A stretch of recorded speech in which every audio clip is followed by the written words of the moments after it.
cooking water. Water you use to cook your vegetables. Pretty simple, really. Potato water, cabbage water, general veggie water that you use to cook your vegetables in. It's not only great for watering your plants, once it's cooled, obviously, but it's fantastic for feeding your garden as well. So when cooking your veggies, some of the nutrients always gets leached out into the water as they're cooking. Your plants will make good use of these nutrients, and different vegetables will provide different nutrients as well. If you then use this water to water your plants, the nutrients will transfer through into the soil.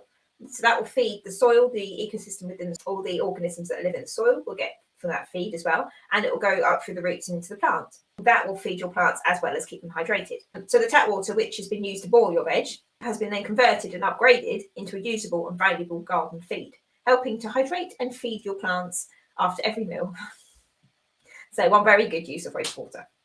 The disclaimer on this one though, if you salt your veggies, so your potatoes and things like that, when you're cooking them in the water, don't heavily salt them, because the salt in the water can affect the pH of the soil, and then it can affect the health of the plants. So if you're going to use the water on your plants, don't salt beforehand, salt after.